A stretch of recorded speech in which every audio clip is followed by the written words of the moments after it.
Hello, welcome to the LVLing Up Vodcast, which is our video podcast here at Level Up, where I get to talk to some really fantastic business owners. And today is no exception. We have the wonderful Tanya Williams here from Digital Conversations. Tanya, spoiler alert, Tanya's going to talk about 3 businesses and 3 ventures that she is a part of. But we're hearing in part of the vodcast series tales of transformation and strategic thinking. And when I met Tanya recently, I thought, here is someone with energy and a great story and has transformed her business, has transformed other businesses, and very grateful to have you here today, Tanya. So thank you for joining. Thank you for having me. I love having these conversations. I love it. And I'm loving the pink. It's very on brand. I'm all about the pink, yeah. I love it. The pink and the yellow coming together in this like energy bubble, which is I think why we get along so well. So Maybe. we're in for some fun. This could be a very high energy podcast. I think it might be. Yeah. Well, let's get cracking then. So let's just start with a bit of an introduction on you and your business or your businesses.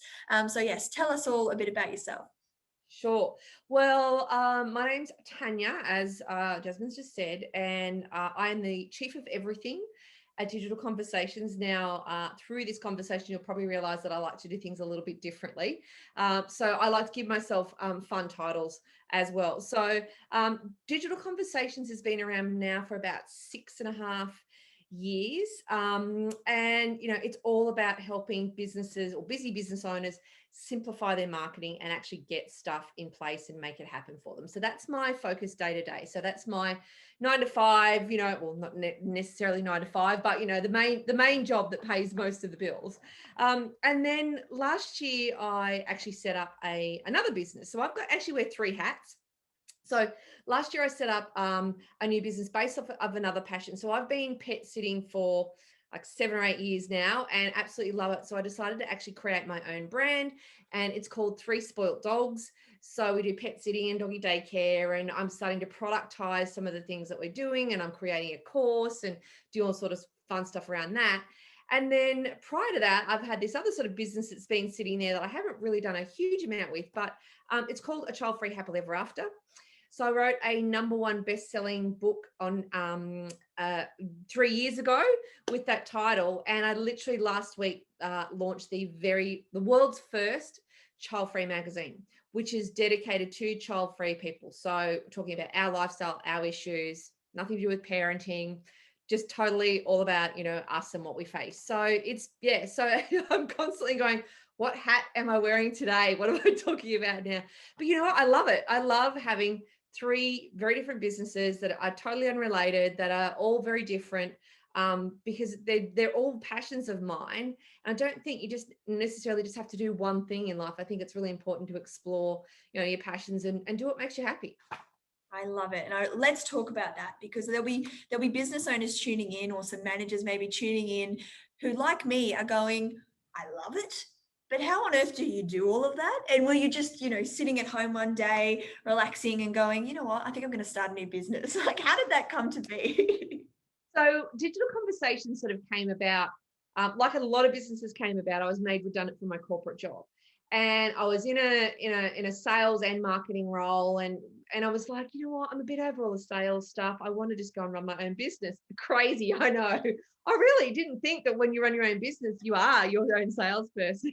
So it was, probably didn't think too well about that. I thought, I'm just going to sit there and do all the work. I forgot that I had to actually generate the work as well.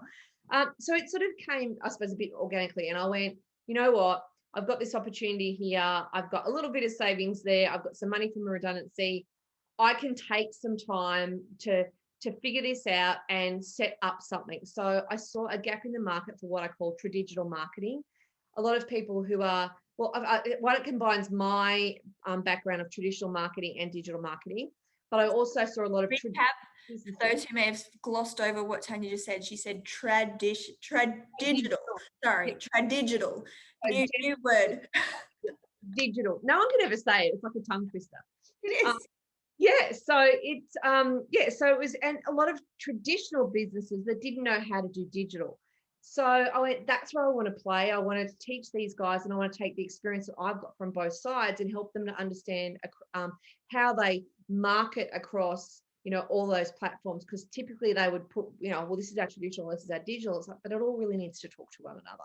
Correct. It's sort of, that's how it came about. And I went, you know what? If worst comes to worst, I can always just go and get another job.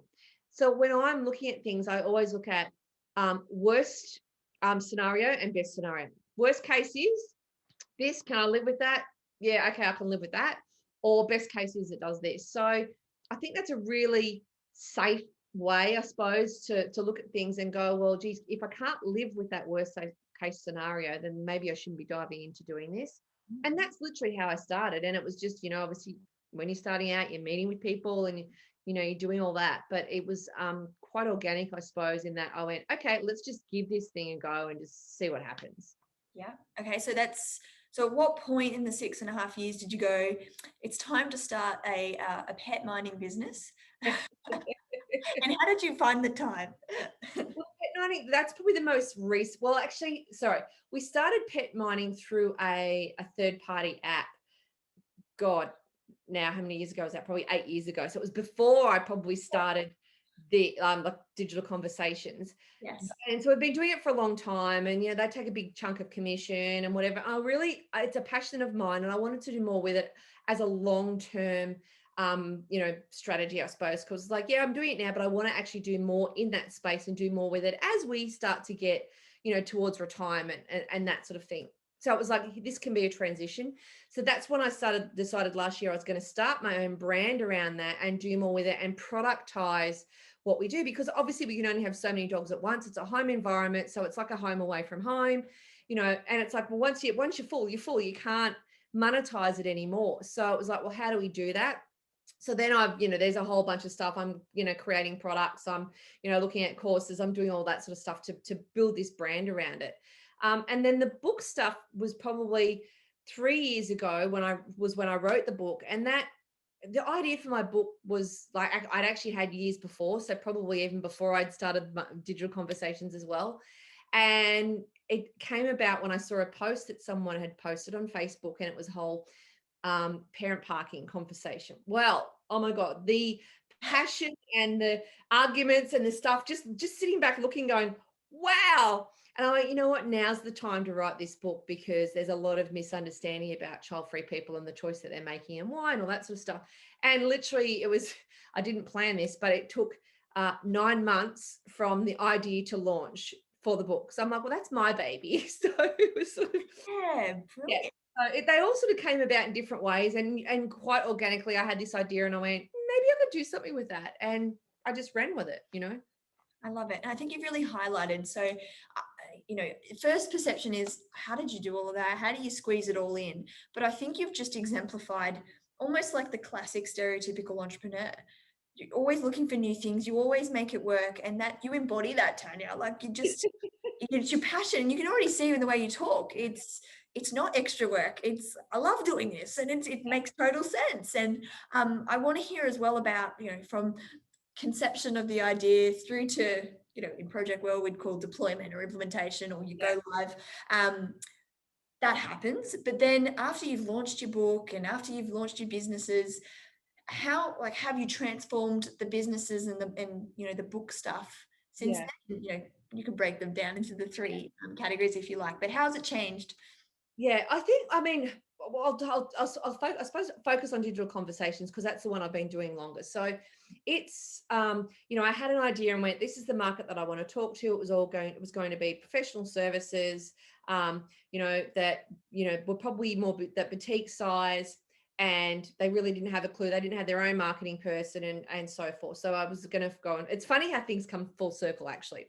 That was what I was going to focus on. And then, as you do when you're starting a business, you sort of grab at all sorts of things. When you get opportunity, you go, oh, I'll do that, because you need money to pay the bills. So what I was doing, I worked with a property developer, and I did some small business stuff, and I did work with a not-for-profit. So I was doing all these different things, and really lost track of where I actually started and what I was actually supposed to be focusing on. And then I decided, I was going to focus on doing work with recruiters. So I do a lot of that still now. So I put them under the professional services banner. But it wasn't until I really decided to niche down that I saw a change, because that first couple of years was going, yeah, I'll do that, I'll do that, I'll do that, and really not getting the traction that I wanted it to get. Yeah. So I had to go, and I'd been reading all this stuff about niching, getting really specific about your audience, and you can't be everything to everyone. I'm like, this really makes total sense.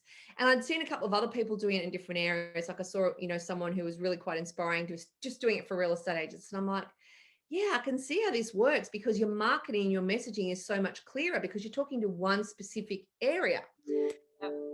And that's really where I went, okay, now I need to start to niche and get really specific. So I decided I was going to focus on professional services, and that was where I wanted to play. So all the stuff that I was doing from a marketing perspective, my LinkedIn profiles, my messaging, my collaborative partnerships, all of it was really going, well, who do I need to align with and do all that?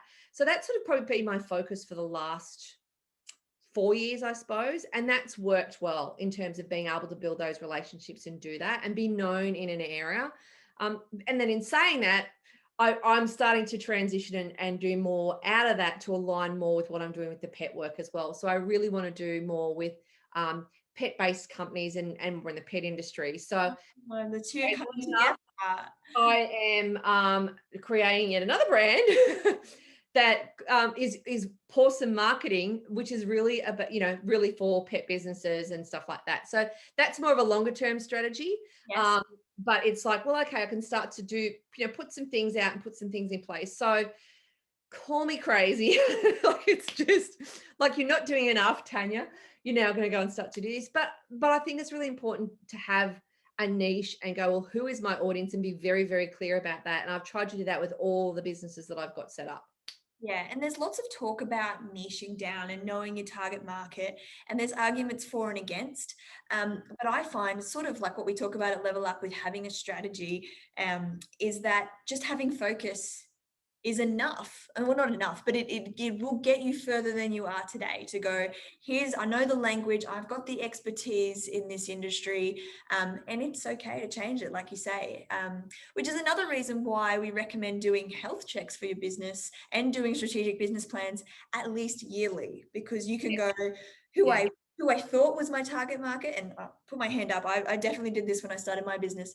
Who I wanted to be my target market was not who revealed themselves to be my target market. And I completely changed the Level Up, direction, like kind of what you're saying, the language, the approach, the social media strategy, based on who was demanding the product. So yeah, you got to review it regularly and talk to your audience. So I think it's good advice. I think sometimes businesses get a bit hesitant to do that, because I think, oh, I've invested all this time and money on doing that, so it seems a bit silly for me to change that now. But it's like, but if it's not right, if it's not working, then you're just going to invest more time and money doing the wrong thing. So you're better to actually, I'm a big believer in doing these regular health checks and checkups and going, right, what are we doing now? Is it working? How can we improve? Is it actually talking to the right audience that we want to talk to? All the stuff that you just said and what you guys do is so important to keeping people on the right track and focused in heading in the right direction. Exactly. And especially if they're entrepreneurs like us, Tanya, who, look, I won't speak for you, but I definitely get distracted by shiny thing syndrome, going, we could do this and we could do that, and that'd be great. And sometimes it's great to do the health check, have the strategy, and just level set and go, no, that was not my focus for this year. Or yes, this enhances the strategy. Yes, let's go for it. And what do we need to? So important. And I talk about that in some of my stuff. It's about being distracted by the bright and shiny and focusing on what we could do or should do. And it's just like, well, we could do all these different things, but if that's probably not what we should be doing. And it's so easy. And I will definitely put my hand up and go, I get distracted. But what I've tried to learn, particularly in the last 12 months, is go, okay, I've got this idea, or I've got something that I want to do. Just sit it there for a minute, write it down, get it out of your head, sit it there for a minute, come back to it in a few days, in a week, in a month or whatever, and go, does that still feel like the right fit for where you want to go? Or do I need to park that for 6 months or 12 months or just bin it? So I'm getting better at that, but it is really hard sometimes to do that, especially when you've got lots of ideas. Absolutely. Yes, I do the same thing. So I've learned this over time as well. Shiny thing, yes, Older and wiser. overcommit, yeah, and then I'm like, you know. So I think that's really good counsel. So anyone watching today, it's great to have big ideas, but you know, let them, I say marinate, let them marinate for a bit. See if it's still a good idea. Say it out loud, share it with others. It might change your perspective, and then of course have that strategy, and have your target market, and see if it, you know, you can anchor it in that. And if it's ticking every box, it's a winner.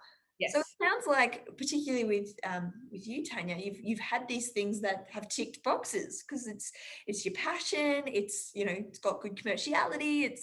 It's all working, and now there's some synergies coming between the two companies, which is amazing.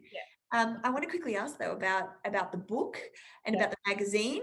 So it started. Did you say it started as a social media post?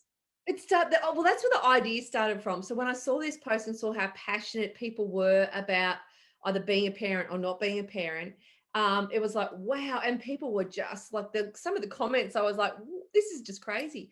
So because I'd been interviewed a few years before in a magazine for, choosing not to have children with some other ladies, and I thought back then there's something in this. But didn't do anything with it. I think I wrote a couple of pages and went, yeah, one day I'll write a book, and didn't really think anything of it. But I think the timing was just right when I saw this post and went, now's the time to do something about it. So it literally, I just went, right, I'm doing this. I actually, when I wrote the book, I started writing it at home and went, this is really hard because you get distracted and it's finding time between things and whatever. So I think I had about 10,000 words, and then a friend of mine in Cairns said, she said something. I said, oh, I can come up and house sit and puppy sit for you while you're away, and then I can write the book while I'm there. So I literally did that. I went up to Cairns for 2 weeks, and I was there by myself at her house looking after this beautiful puppy, and I could just write. So I could just, I had client work to do, but I could have these chunks of time where I could just write and do it and whatever. So I came back with like 45,000 words. Again, it's synergy. I love that you were pet sitting as you were writing the book. Yeah, so it's just like, again, right, working with digital conversations, looking after dogs and writing. Just It does all I work. actually thought of that before, but you're so right. But yeah, and it was, and then it sort of, it came, from that. So that was, 3 years ago I launched that, and look, the feedback from it has been phenomenal. But my premise with what I do in the child-free stuff is all about what I call the C word, which is choice. So women should be able to make the choices that are right for them. So I have lots of friends who are mums, and I love them and I love their kids and I love spending time with them. Like my friend in Cairns, she's got 4 kids, and they call me, Arnie, I'm the rock star Arnie that comes up, and they all fight over who sits next to me and whatever. And I love that. Yes. It's a novelty for me. You know what I mean? I just don't want it full time for me. But I'm always a big believer, and I will support my friends and people to go, if that's what you want, if you want to have 10 kids, go nuts. If you want one, do whatever is right for you. And I think that's a really important thing that all women need to realize, not just when it comes to kids, but everything in life. Like, it's your life. You need to find, what it is that you want. What do you want your life to look like? What makes what makes you smile? What are the passions, like, all that sort of stuff. And I think very often women will put themselves behind others, husband comes first or kids come first or whatever. And I think, we only have one life, so we need to make the most of it and do what we want. So, and that's where that whole child suffering stuff is about choice. And you don't have to justify your choice. Actually, it's your choice. Yeah. It is your choice. And I love that. I mean, I've got a 1-year-old, and that's been a big eye opener for me. Especially of like what, almost like what the stereotypical mother is, and the working mother, and there's still that stigma that's attached to it. And I realized, maybe even before Bub came around, but quite early into being a mum, that actually the best mum I can be is to be my authentic self. And, that does mean working, and that does mean entrepreneurship, and I will make it work. So I think I love that you're having this conversation with people about choice, and, you do you and do it fabulously. Why not? And you shouldn't have to apologize. I've seen all these conversations on Facebook groups and stuff like that of women trying to, I feel guilty because I've got to go to work. And it's just like, well, no, I think that instills great work ethic in your kids, because they can see, mum going off to work and doing businesses and doing all that sort of stuff. But you shouldn't feel guilty about it, because it's your life. And I was raised, and we became, my mother didn't put, well, I suppose she was a stay-at-home mum, but that didn't stop them going to things. They'd go to tennis and we'd go along, and it didn't matter that our bedtime was 8 o'clock. You'd curl up in the back of the car and go to sleep until you got home. So it wasn't like, oh, we can't do this because of, of our kids. It's like we're still doing the stuff. We just drag the kids along with us. Yeah. And, It doesn't define you, yeah. So I think we're in a very different society these days. There's a lot of judgment from women to other women in particular. Women are the worst when it comes to judging each other. It's just like, mums, even mums to other mums. And I see stuff and go, who cares if that person has breastfed or had a baby naturally or wants to mother a certain way? What is it to do with you? Just let them be happy. I don't understand it. I really, yeah. Sorry, I go off I'm off on a tangent because it's something that really drives me nuts of women being it's a big other women. it is a big topic, and there might be women or men watching this right now who are potentially employed by a company going, I don't know if I can make the jump to having my own business, or if I can make the jump into that other role, because of expectation, because of family commitments. Yeah. I think the moral here is you have choice, and you can make it work. You can make it work. You can step into it slowly. Like I had an online shoe store many years ago. So before I started Digital Conversations, and I started that when I was in my corporate job, and I'd use commissions that I was getting in my sales roles and put towards it to create the website and to stock up and do all that sort of stuff. So I kept my foot in, like the passion was the shoe stuff, but I was working full time and doing all that to allow me to set that up. So I think you don't necessarily have to choose one or the other as well. I think people think I have to do one. It's just like, well, why do you? Why can't you work in a full-time job and have a side hustle and do something, or even, have that for a while until you build it up? Like there's no rules. Make your own rules. Exactly. I love it. So this explains why you're a woman with 3 businesses that are going fabulously. I love it. I want to change gears slightly and talk about the work that you do at Digital Conversations. So in and of itself, digital marketing, traditional marketing, tradigital marketing, I should say. For pronouncing it. Yay. I actually thought very consciously about how I was going to do that. But that is transformation in and of itself. And it is no accident that, I do talk about marketing a lot on this podcast, because it can have such a transformational impact to your business. So not just what you put out there and getting sales in the door, but even that inward, reflective type process that comes from having a marketing plan and having a marketing strategy, like we talked about before, having a target market, having goals for how many sales you do want. Like that process is very transformative, actually. I find even when I'm old hat in it, even if I do it for myself, it's really anchoring and focused, and it's great. So I want to quickly talk about what is it that you do with clients, and have you seen any sort of transformational impact with them? Yeah. So what I'd like to focus on is simplifying the marketing piece, because I think with marketing there are experts everywhere. And I hate the word expert, by the way. I just think no one's an expert, because you always still should be constantly learning and reskilling, and no one knows absolutely everything. You just might know more than the person sitting next to you. But I just think people overcomplicate a lot of it, and they think that they have to have really fancy technology and big budgets, and I have to spend all this money on Facebook ads, and then it becomes so overwhelming that they go, oh, it's all too hard. I don't want to start it. I don't want to do it. So my approach with the clients that I work with is, let's simplify this. Let's start with the basics. So let's build your foundations.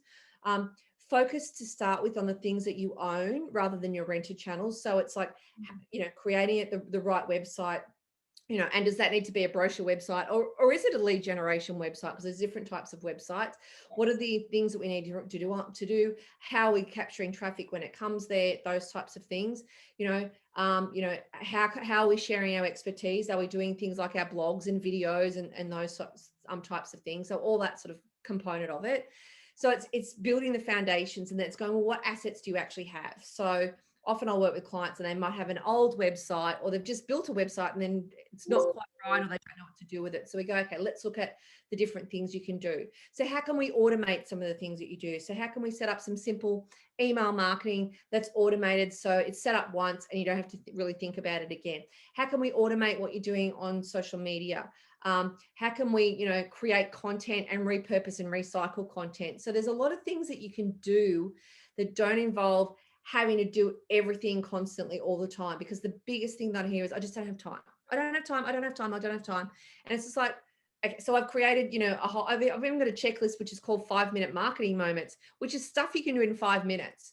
Because when your time for you might be between things going, well, I've got 5, 10, 15 minutes. You go, well, there's still stuff you can do in that time to move that marketing needle forward.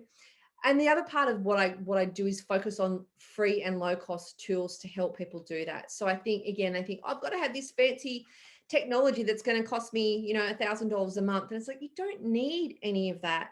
There's a whole bunch of stuff that is free or really low cost that you can use to create content, to automate, to schedule, to project manage, to create videos, to do whatever it is you actually need to market your business. So I think people get caught up sometimes. At first they're overwhelmed. And then when you're overwhelmed, you procrastinate because you just go, well, I'm just going to sit and think about it. And then they don't. And then I see it happen so often where you'll have a conversation with someone and they go, well, these are my goals for the year. And then they don't do anything about it because they get busy. And then they'll think about it at some point and go, oh, yep, okay, we've got to do that again. And then they get busy again, so they don't do anything about it. Or they turn the tap on enough to get a few leads, get some clients, and then they're too busy servicing that. And then 12 months down the track, they're back to where they go and they go, oh, I really didn't do anything this year with my marketing because I got distracted and busy doing other stuff. So it's about going, let's set it up. Let's see how you can drip feed things, automate things, give you consistent marketing, because it shouldn't be turned on and off. It should just be consistency. Yes. So you don't have this situation in 6 or 12 months time and go, yeah, I was going to do a plan. I was going to do this and I just didn't do anything because I just got too busy. Yeah. So it's about sort of keeping them focused and on track throughout that process as well. And then training them what they need to do and helping support them and their team. So it's all just about, I'm all about keeping marketing simple. Yeah, it doesn't. I think there's a lot of people going, yes, Tanya, where have you been all my life? And anyone that tunes in regularly will have heard me say that, marketing is not something that you do ad hoc. It should be, in some sense, always on, and you can use free channels. So, social media, your website, that's a marketing channel that you can, in very short amount of time, actually, have constant new content coming through. So I love that you offer that. Just for viewers, that's available on your website, or how do we get access to that? A lot of the information is on the website. So I've got a bunch of free resources on the website. So a lot of free PDF downloads. I do a lot of videos, so you'll find a lot of video on the website and also the YouTube channel. But yeah, I've got like different ways of working with clients. I like to be really flexible. So some I'll do like sort of one-on-one coaching type with, where I walk them through it because they want to do it themselves. Others I do it all for them, and others it's a combination. It really depends on what it is they need. So it's all about them, not what I want to do, really. At the end of the day, it's what they actually need. Beautiful. I love it. So go to the website if you'd like to have a look at some of those resources. The other thing that, if you're tuned into Level Up, you would have heard this quite a lot. So be consistent with your marketing, and, something is better than nothing. So even if, I still do, like we're recording this on my laptop. There's no fancy equipment here. I do a lot of videos on my mobile phone. You can do that. I'm sure everyone has a mobile phone, and you can do that. So just do and do something consistently is going to get you head and shoulders above where you are today. And talking the same language, totally. Yeah, good. Another thing I want to touch on, a little bit of going back to what you said before about different types of websites. Yep. So I know we flew on and we kept talking, but you did mention something which may be potentially brand new information for viewers. So you talked about a brochure website and a lead generation type website. There's probably other forms of website, but do you want to just quickly run us through what they are? So typically what happens is people create, they go, we're going to get a new website and it all looks pretty and beautiful and does what, it looks nice, but it's not actually very functional. So it's what we call a brochure website. So it says who you are and all your services and, all that sort of stuff. So yeah, it looks nice. But a lead generation website is designed to generate leads for you. So someone goes to your website and there's call to actions on there. So there'll be, PDFs that we call gated content. So gated content is where you've got something as simple maybe as a PDF that someone shares their email address in order to get your valuable piece of content, and it's not a brochure. It's not a sales brochure. It should be something that solves a pain point Yes. for your audience. It's got lots of call to actions throughout. So different pages might send them to different places and have call to actions, and book a digital, like I've got a digital coffee break on, a lot of my pages, book a digital coffee break. Let's talk more. So it's about telling people what the next step needs to be. So you've come to my website, you've had a look at that. What should the next step be? Well, you should book this, or you should do this, or you should do that. So it's all well and good to look pretty, but if it's not functioning as a lead generator, then it's not working like how it should be for you. So it's, you need to decide straight up when you're building that website or when you're doing what you want to do. Do I just want it to look nice, or do I actually want it to work for me? And a website should work for you, because that's the first place that people will go to check you out, is they'll look at your website. Absolutely. And I think that we often fall into the trap. This is kind of that always on marketing of, if we do have a brochure website, which serves a purpose, absolutely, you need to have a presence online. And that may also be like a Google My Business as another avenue. But we often fall in the trap of sort of set and forget. We've got a website, it's got our about us, and it's got our contact us page, I should say. That's enough. That's not enough. You need to be reviewing it. Even the Google algorithm wants you to be reviewing and adding content regularly. So don't ignore the power and the value of your website. And particularly if you are having some of those hooks and getting people, interested in leaning in and wanting to contact your company, it's got to be fresh. It's got to be up to date. It does lead me to sparked another thought, Tanya. The F word that we've all heard as business owners, funnels. What is a funnel? Well, there's lots of F words we can talk about, but let's talk about that one. Yes. So there's probably people going, okay, I've heard of funnels. I've heard of sales and marketing funnels. How do they work? Do I need one? And how does my website maybe play a part in that? Yep. Look, and again, with funnels, I'm all about trying to keep it simple for clients, because often when I work with clients, they don't have any sort of funnel, and all a funnel basically is what we often call just a nurturing sequence of emails. So, for example, if I just use, you've got a PDF on your website, someone gives you their email address. The first thing that they might get from you in an email is that piece of content that they can download and they can read. Then you might have a funnel set up that in 24 hours later or 2 days or however long, you might send them something else. So that could be perhaps, another valuable piece of content. It could be a video that relates to what you've already sent to them. And then, and a week later, you might send them something else, and a week later. So you can obviously time it however you need to time it, but it's all about educating that person on their particular issue. So these are the challenges, and here's some solutions that you can try in the meantime. But it also then is also showcasing your expertise and giving you credibility, going, well, I actually know what I'm talking about, and I'm showing it to you in this whole series of emails that I'm sending you in this funnel. And the whole idea of that is to get all these people, and we talk about traditional funnel, all these people come into the funnel. They give that information, and along the way you might lose some people who go, it's not for me, but hopefully when they get to the end, then they might then convert to a client. So they've gone through, they've gone, great, this is all awesome information that you've given me throughout the whole process. Yeah, now I actually want to talk to you more and maybe work with you. So when we talk about a funnel, and typically it's, you see that the upside down triangle, and this is how it all sort of works. And that's really, basically how it operates. But it's about drip feeding educational and value-added content to your ideal client. So at the end they go, yes, I want to work with you in some way. Absolutely. And I like to reframe clients thinking on what marketing is and should be, because it's not an overnight sensation, right? If you think about the funnel methodology, it takes time. There's different layers, there's different contact points with the customer. It's almost like, saying you want to get into shape, or, get that bikini body ready for summer. It is not going to happen overnight. Yeah. Yeah. Yeah. Exactly. So I do pick on social media ads a little bit, but a lot of people go, oh, I'll do this and I'll get sales and that'll be it. No, it's actually a long game, most of it. And the top of the funnel is all that awareness, which is why we talked about consistency before. So you may think that, oh, why am I putting posts on social media every day? That's not going to get me anything. I'm not getting any leads. But over time, it actually does pay dividends. Trust us, it does. I've had clients 6 months, down the track of something that I've posted, and they've gone, yeah, I've been watching your content. I've been watching you on LinkedIn for 6 months or whatever. I wasn't ready, but now I am. And now I want to talk to you because you've offered me so much value. So I go, oh, awesome.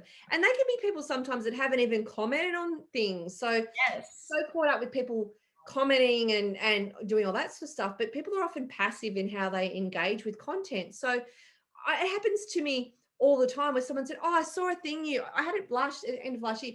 Oh yeah, you spoke at a conference we went to 2 years ago. And I was like, what? Like 2 years ago. But that's what I mean. You don't know when someone's going to be ready to talk to you. And if you're communicating with them on a fairly regular basis, you're top of mind for when they actually do need you.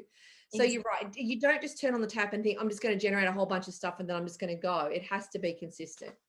Absolutely, which is why I love talking about marketing. So if you want to transform your company, transform your sales pipeline, be consistent, get out there and do. I think they're the takeaways from today from a marketing perspective. And then the other big takeaway is, of course, you have choice. You can do whatever you want. If your passion is dog sitting, if your passion is writing a book, go out and do it and have your business and make it all work. Tanya is a prime example of that. But yes, Tanya, this has been as I thought, highly energetic, highly motivational podcast episode today. Really appreciate your time. Hopefully it's just in my background, but I can hear like a knock on the door. I don't know if someone's out there going, I need some marketing right now. Marketing made simple. Already. Knocking down doors. Hopefully, if you are tuning in, this has sparked at least maybe a little bit of inspo to review your marketing, have a look at who your target market is, and maybe start doing those drip feed, transformational type things for your business, which just like if you are trying to get the bikini body, you'll form new habits and it will pay dividends in the long run, and you'll not look back. So thank you so much for joining us today, Tanya. I really enjoyed getting to know a bit more about you and your business.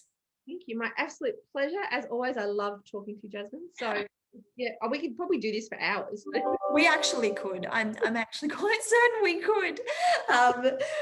Which, you know what, we will one day probably do that. We could have a whole seminar. If you would like to come to Tanya and Jasmine's seminar, comment below.